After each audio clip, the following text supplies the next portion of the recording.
Well, good Wednesday morning, lovely ladies and gentlemen. Steve Collins coming at you from beautiful, cloudy San Antonio, Texas. The second most powerful, passionate, and purposeful coach and speaker in the world. Hope you guys are excited for this lovely day. As many of you know, it's my favorite day. My favorite day of the week is the days that end in D-A-Y. This is my favorite today. We're going to have a quick conversation, and I have these conversations often based on the feedback I get from others around subjects that matter. Change the story. She's trying. Facebook Live is trying. I'm back. I might go. Hopefully I'll stay this time. Again, good morning, lovely ladies and gentlemen. I have regular conversations because did you know that a black belt and a white belt basically know the same moves? The difference between the black belt and the white belt is the black belt has mastered the moves and continues to work in mastery. So I have the subject of conversations that have a continual flow throughout these motivational, inspirational mornings that I spend with you to help ensure that you literally take this stuff in and can put it into action. How many of you out there believe knowledge is power? Raise your hand. I used to believe that too. I no longer believe that. Knowledge is not power. You can graduate from MIT with a PhD, magna cum laude, and move into your mom and dad's basement playing video games for the next 40 years, and your knowledge means nothing. Knowledge is not power, friend. Knowledge is potential power. The potential is unlocked and released only once you take action on that knowledge. So we're moving forward today with Change Your Story, Morning Glory, and I'm going to encourage you to check your sources. And I'm going to ask you who told you that. So what exactly do we mean by that? I'm glad you asked. Let's dig into it. I'm going to tell you a true story that happened to me and one of my 4 sons. He enjoys a good Starbucks coffee now and then. We have an outdoor shopping mall in San Antonio called La Cantera, and there's a Starbucks located there. And one morning we were there, early Saturday, and as my sons are trained to do, if there's somebody around them, they will hold the door open for them and let them go in first, and then they will go in after them. They will honor whomever is there. This particular morning, it was a sweet little old lady, and she stopped and doted on my oldest son and began expressing to him her gratitude. Thank you so much, Sonny. People don't do that these days. Young men, young women are so distracted by their telephones, and you just opening the door for me, you just made my day, sweetheart. You just don't know how special that is to me. And we had a great conversation. It was a beautiful moment. And then we had our coffees and went. Fast forward a couple of months after that, same story, same scenario. We're at the same Starbucks at the same shopping mall, and we're talking and walking. There's a couple of people we can tell that are around us. My son holds the door open, and this time it's a younger lady with purple, spiky short hair, face piercings, tattoos all over, smoking a cigarette that she throws out, and she says, "You don't have to hold the effing door open for me." Ugly. She was really ugly to him. And of course, me as a daddy bear stepped in. I said, he didn't hold the door open because of who you are. He held the door open because of who he is. And she said, well, blank you too. She sure did. I looked at my son looked at me, and he said, Daddy, I don't think I want a coffee anymore. And I said, son, neither do I. I don't want a coffee either. And we walked off and had a conversation about this. So here's my point with these stories. Go with me, Will, in the theater of your mind, in your imagination, and picture this. The circumstances were identical. The circumstances were identical. Y'all, I'm about to punch it. Y'all hold on, okay? Woo! All right, hold on. That's what you do when people are stupid in front of you, parked in the middle of the highway, trying to get in. You just punch it and fly.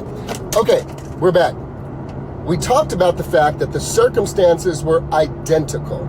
Identical circumstances. A young man holding a door open for a person, doing what he was trained to do the way that he was trained to do it. He was just doing what he was trained to do the way he was trained to do it. Same circumstance. A young man holding a door open for somebody. Go there with me. The same circumstance. Catch this, ladies and gentlemen. This is the nugget. The same circumstance, the same situation. It was just a young man holding a door open. Okay? One woman told herself a story. The other woman told herself a story about that situation. Shakespeare says in Hamlet, there is no good or bad, but thinking makes it so. Tony Robbins would say, there's no meaning to anything except the meaning that you attach to it. That's why those of us who are people of faith look to the word of G-O-D and the B-I-B-L-E to tell us how to make out the stuff that makes us want to beat people up and slap them and unforgive and be angry and be revengeful. He tells us how to do it right, so that way we can really learn. So in this circumstance, the same situation 2 months apart, opens the door for one lady, she dotes on him, compliments him, tells him how wonderful it was to have a young man open the door. Second circumstance, a woman is extremely offended, aggressive, and abusive verbally. Same circumstance, a young man holding a door open for a lady. One lady told herself one story. The other lady told herself a completely different story. Do you see what I'm talking about? There's no meaning to any situation except the meaning you attach to it. And the desire I have this morning, right now, in the time and space that we are sharing together, and thank you for being here with me this morning, is this. You have the power to change your story about your situation that will allow you to feel and become empowered instead of victimized. Do you hear what I'm saying? You have the power to tell yourself a different story in the circumstance so that you can feel and become empowered instead of victimized. Does that make sense? Please, ladies and gentlemen, I hope you share this with some folks. It's going to set some folks free. Not every thought you have is your own thought. Are you aware that corporations spend billions of dollars every year to get into your head so that you will tell yourself a story about their stuff? You know, pretty much all of these blue liquid glass cleaners are pretty much identical. But I guarantee you, ain't no woman gonna want to go get Dollar General. She's gonna get Windex because Windex has spent millions upon millions upon millions of dollars to brand a story that someone tells themselves about that. There's no meaning to any situation except the meaning you attach to it. What is the story that you are telling yourself that's getting your panties in a bunch?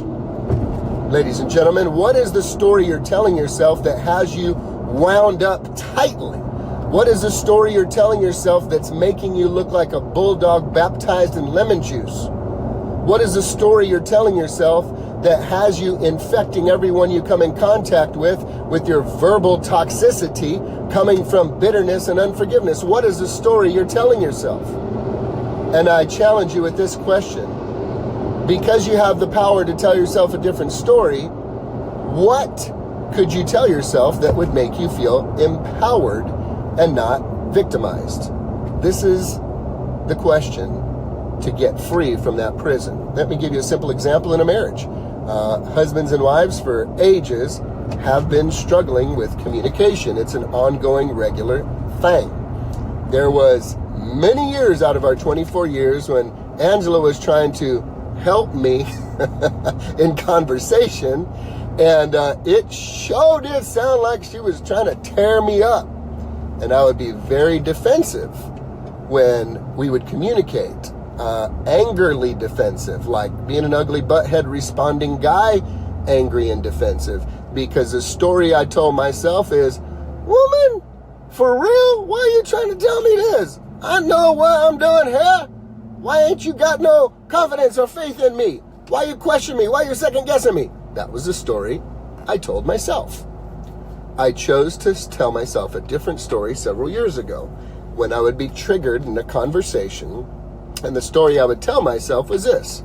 This woman absolutely adores me. She loves me. And she truly, from her heart, is trying to help me see this in a different way. She's just trying to help me. Now, I'm going to give her grace for her timing and her tonality, which sound like nails on a chalkboard right now. I'm going to give her grace because I know it's coming from a pure place in her heart. Therefore, I'm going to chill out. I ain't going to react. Do you see how telling yourself a different story can change everything? You know, ladies, you're sitting at home and your husband comes in and all he does is dump his clothes on the ground, crack open a beer and sit on the couch. And you want to slap him silly 18 times from Sunday, right? Because the story you tell yourself. Facebook Live and Hoover vacuum cleaners both suck. And we're back. Because the story you're telling yourself when he walks in the house probably sounds something like this. This ungrateful troglodyte walks up in here, puts his dirty clothes on the ground, cracks a beer and sits on the couch. Can't he see I'm trying to make dinner ready? Can't he hear Johnny and Susie in their rooms fighting? Doesn't he see that little Bella, our doggy, ain't got no water and food? What is wrong with him? He don't care about nothing around here. Lazy bum. That's the story. What if you told yourself a different story? What if you came in and you felt those feelings and you had that initial thought and you chose to tell yourself a different story? What if you said to yourself, he must have had a really rough day. Really rough day. It looks like, he knows for him to sit and crack a beer and put his dirty clothes there and sit on the couch, he knows I was going to get a reaction out of me. Maybe he's having a really rough day. I'm going to slow down just a minute here because our relationship is more important than the dishes right now. So you go over and you say, hey, honey, looks like you had a really rough day.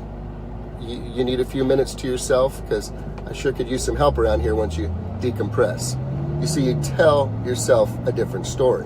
When you tell yourself a different story, you have the opportunity to feel different because what you think determines how you feel.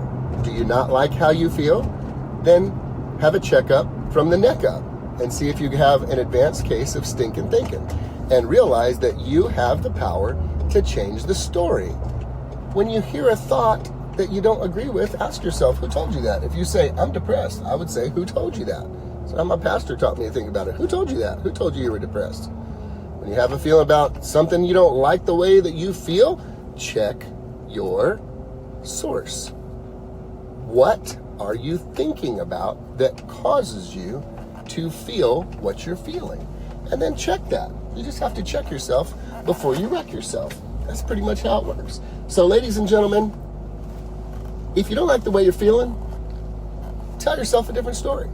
You have the power to tell yourself a different story. You don't have to believe the story you're listening to. Not every thought you have is your own. Check yourself before you wreck yourself. Have a checkup from the neck up. See if you have an advanced case of stinking thinking and realize this. Just because you have that initial thought doesn't mean you have to be in agreement with it. You can check it and you can change it. It's a discipline. Trust me. It'll make life a whole lot easier. Have a great day, guys.